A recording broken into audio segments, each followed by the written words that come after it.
नमस्कार मित्रांनो, ही कथा आहे माझ्यासारख्या एका कमनशिबी गायत्रीची।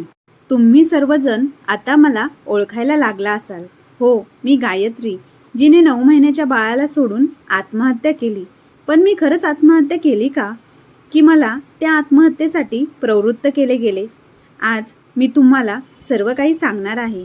मी आणि सुशांत एकाच कॉलेजमध्ये शिकत होतो। त्याच कॉलेजमध्ये आमच्या दोघांची ओळख झाली आणि त्यानंतर त्या ओळखीचे रूपांतर प्रेमामध्ये कधी झाले समजलेच नाही। सुशांत हा मोठ्या राजकारणी नेत्याचा धाकटा मुलगा होता। त्याचे वडील राजकारणामध्ये एका मोठ्या पदावर साहेब होते, त्यामुळे ते अतिशय रुबाबदार। पण मी मात्र फक्त सुशांतला बघून त्याच्या प्रेमात पडले होते। माझे वडील शामराव, आम्ही तसे पूर्वजात खूप श्रीमंत होतो, परंतु सुशांतच्या वडिलांपेक्षा कमीच। माझ्या वडिलांचे माझ्यावरती जीवापाड प्रेम होते।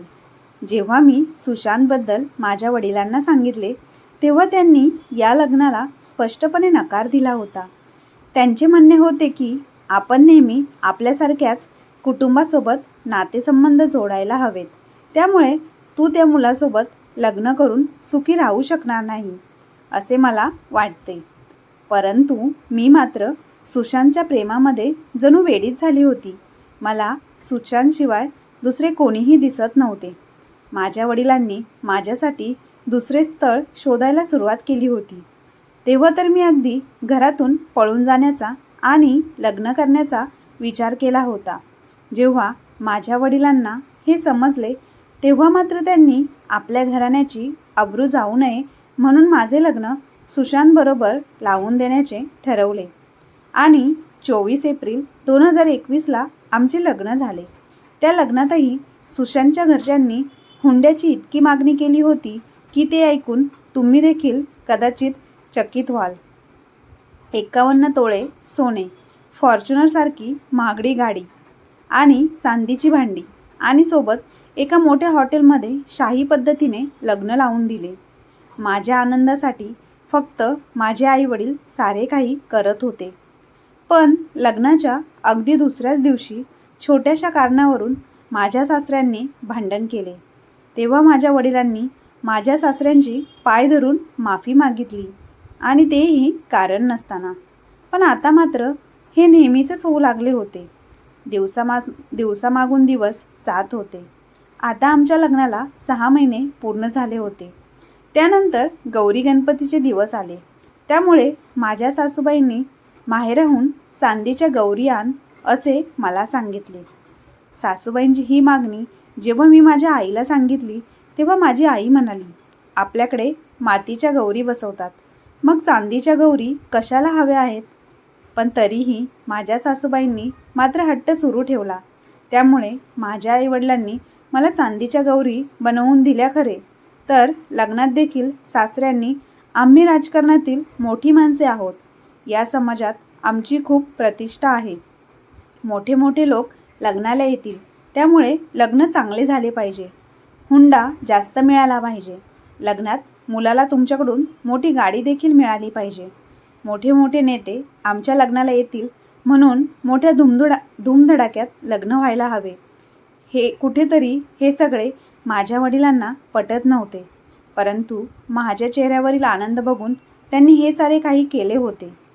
आता तर ते माझ्या सासरच्या लोकांच्या सगळ्या अटी एकामागोमाग एक मान्य करत होते।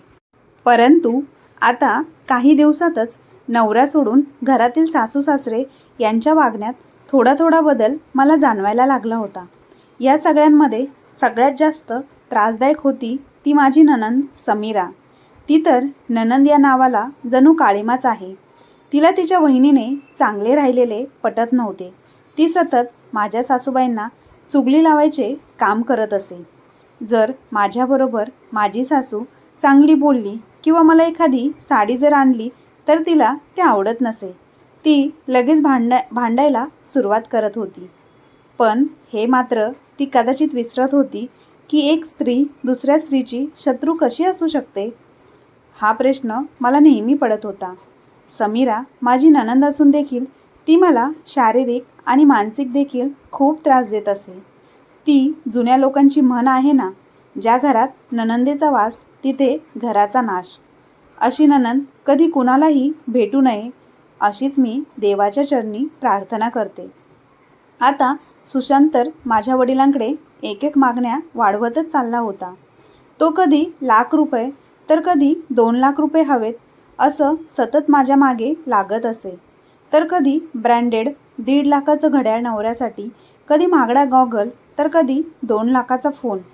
त्याच्या मागण्या हळूहळू वाढत चालल्या होत्या.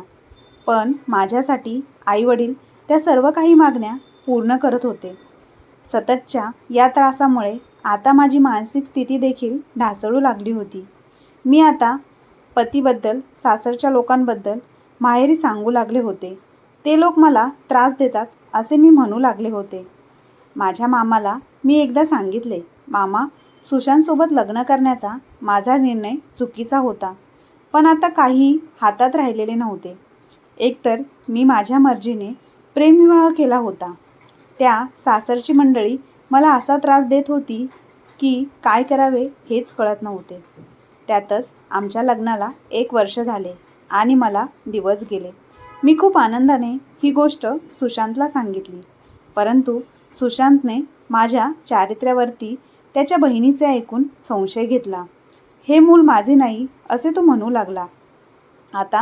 आता मात्र मला काय करावे ते समजतच नव्हते.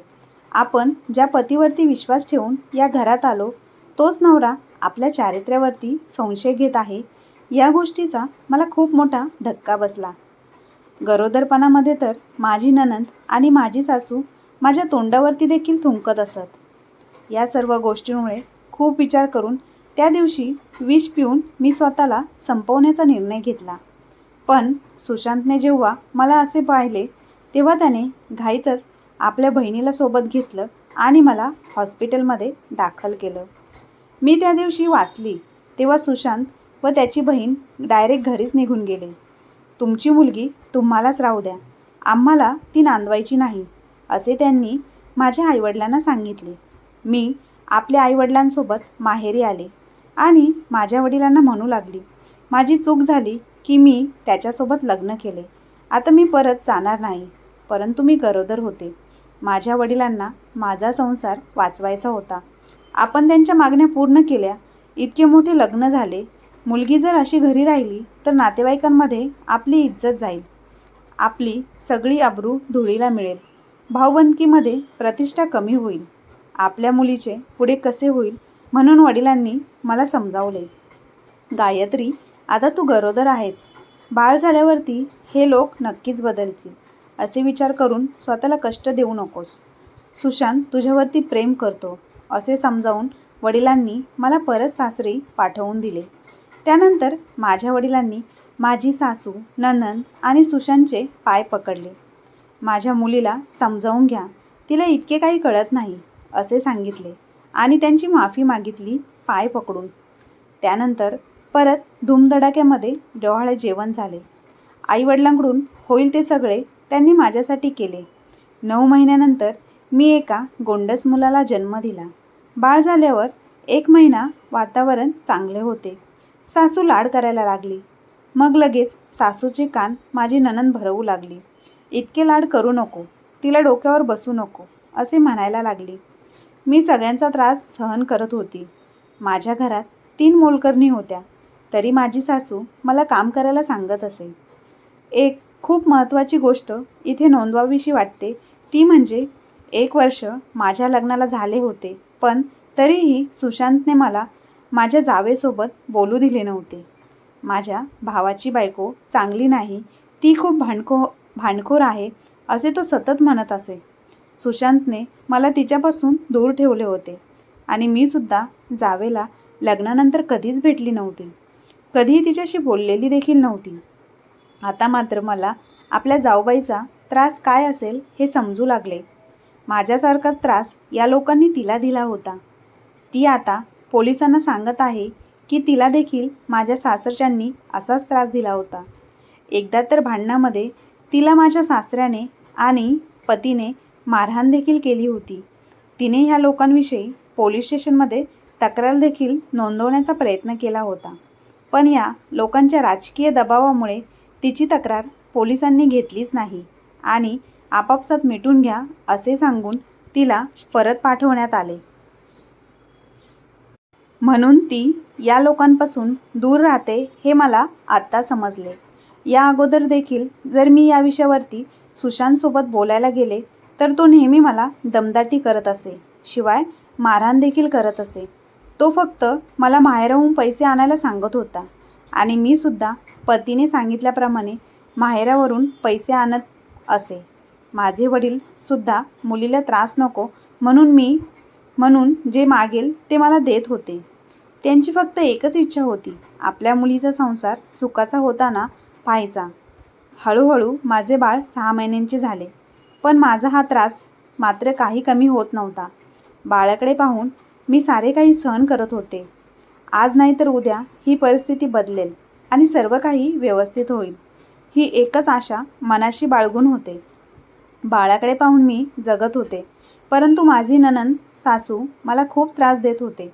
आमच्या घरातून निघून जा, आम्ही आमच्या बाळाला सांभाळतो असे त्या म्हणत होत्या आणि त्यांची साथ सुशांत देखील देत होता. तो माझ्या चारित्र्यावरती वारंवार संशय घेत होता. मी या सगळ्या गोष्टींना कंटाळून शेवटी वडिलांना सांगितले, मला इथे राहायचे नाही. त्यांनी माझे होणारे हाल दिसत होते, त्यामुळे त्यांनी देखील आपण यातून काहीतरी मार्ग काढू असे मला सांगितले.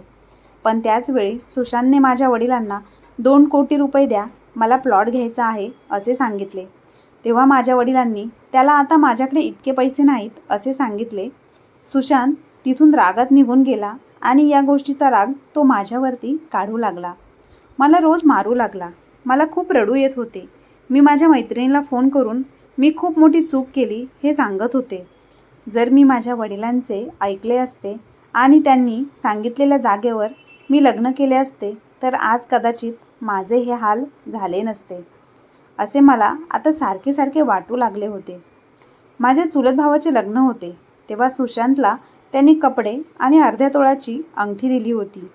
तो दिवस माझ्यासाठी जणू काळच बनून आला होता. मी स्वतःला संपवले असे माझ्या आईवडिलांना कळवण्यात आले. माझ्या आईवडिलांना नव्हे तर माझ्या चुलत भावाला सांगण्यात आले होते.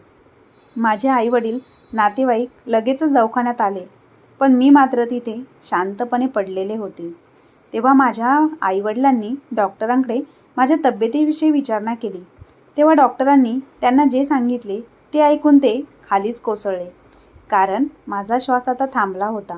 तेव्हा माझ्या वडिलांना माझ्या अंगावर मारलेले निशाण दिसले, जखमा दिसल्या, डोक्याला मारलेले दिसले आणि आपल्या मुलीने गळफास घेतला नसून तिला या राजकारणी परिवाराने खून केला असा आरोप माझ्या वडिलांनी लावला. सारसच्या लोकांनी हुंड्यासाठी तिचा छळ केला आणि त्यामुळे मुलीचा जीव गेला असा आरोप माझ्या वडिलांनी केला. हॉस्पिटलने दिलेल्या अहवालानुसार माझा मृत्यू गळ्याजवळ झालेल्या फासाने झाला होता. माझ्या मृतदेहावरती धारदार वस्तू, वार केलेल्या खुनाच्या जखमा देखील आढळून आल्या. हे सगळे बघून माझ्या वडिलांनी माझा नवरा सुशांतवरती मुलीचा खून केल्याचा आरोप आणि सगळ्या चौकशीत पोलिसांनी माझी नणंद, सासू, नवरा यांना अटक केली. परंतु या सर्वांमध्ये माझे सासरे फरार झाले होते. 16 मे 2025 रोजी ही घटना घडली होती. या सगळ्यांच्या त्रासाला कंटाळून शेवटी मी देवाकडे गेली, परंतु माझे 9 महिन्याचे बाळ एका आईच्या मायेला पोरकं झालं होतं.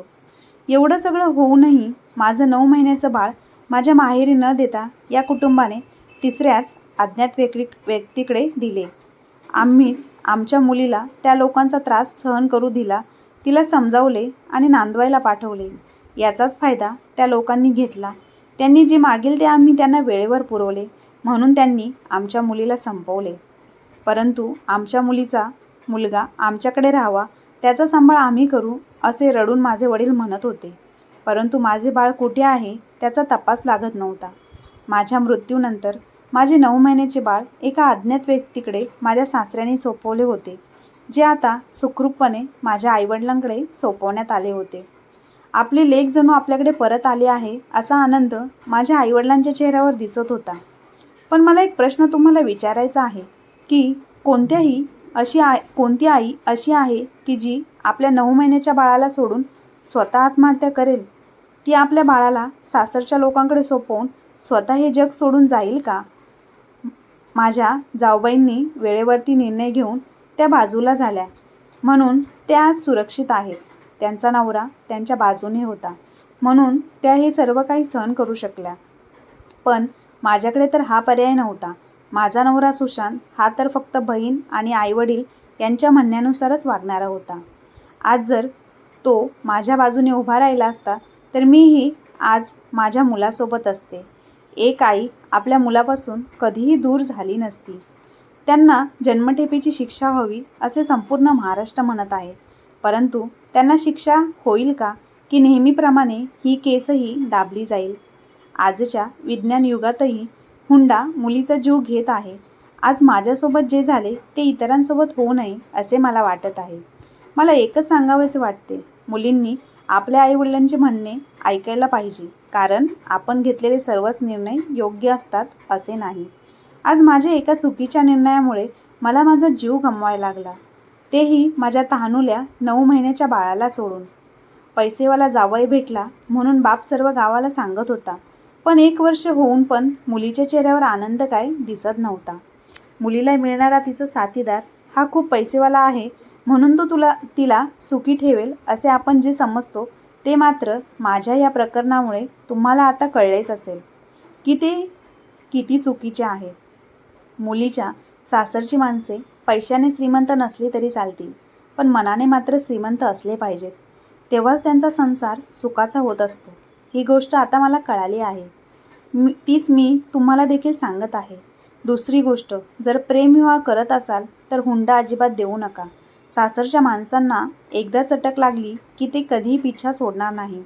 सर्व आरोपींना कठोरातील कठोर शिक्षा झाली पाहिजे असे आता सर्वजण म्हणत आहे, पण त्यांना शिक्षा अशी झाली पाहिजे की ती शिक्षा ऐकून पुढील कोणतेही सासरचे सुनेला असा त्रास देणार नाही. सासरच्या माणसांनी हा विचार नेहमी करावा की आज तुम्ही एखाद्याच्या मुलीला तुमची सून म्हणून त्रास देत आहात, पण उद्या तुमची मुलगी देखील दुसऱ्याच्या घरामध्ये सून बनून जाणार आहे. देवाच्या न्यायालयात तर अशा या नराधमांना शिक्षा मिळणारच आहे, पण या जनतेच्या न्यायालयात देखील त्यांना शिक्षा मिळालीच पाहिजे अशी मी अपेक्षा करते. आज माझ्या बाळाकडे पाहण्यासाठी माझे आई वडील माझे नातेवाईक आहेत, पण माझे लेकरू एका आईच्या मायेपासून मात्र कायमचे पोरके झाले आहे. देवा, अशा नराधम लोकांना तू या पृथ्वीवरती कशाला जन्माला घालतोस? त्यांना देखील कठोरात कठोर शिक्षा दे. आज माझे लेकरू माझ्याविना तडफडत आहे, आई म्हणून साथ घालत आहे, पण मी मात्र त्याच्या हाकेला साथ देऊ शकत नाही. उद्या राजकीय दबावाखाली ही केस बंद करू देऊ नका. मला न्याय मिळवून द्या. माझ्या आईवडिलांच्या मागे उभे राहा. उद्या माझ्यासारखीच तुमची मुलगी, तुमची बहीण गायत्री होता कामा नये याचा विचार आता तुम्हालाच करायचा आहे. या नराधमांना काय शिक्षा झाली पाहिजे असे तुम्हाला वाटते? म्हणून तुमची प्रतिक्रिया कमेंट बॉक्समध्ये नक्की नोंदवा. आणि मित्रांनो, तुम्हाला आजची कथा कशी वाटली कमेंट बॉक्समध्ये नक्की सांगा. आणि कथा आवडली असल्यास आपल्या चॅनलला लाईक, शेअर, सबस्क्राईब नक्की करा. धन्यवाद. आणि अजून अशा नवनवीन कथा पाहण्यासाठी आपल्या चॅनलला सबस्क्राईब करायला विसरू नका.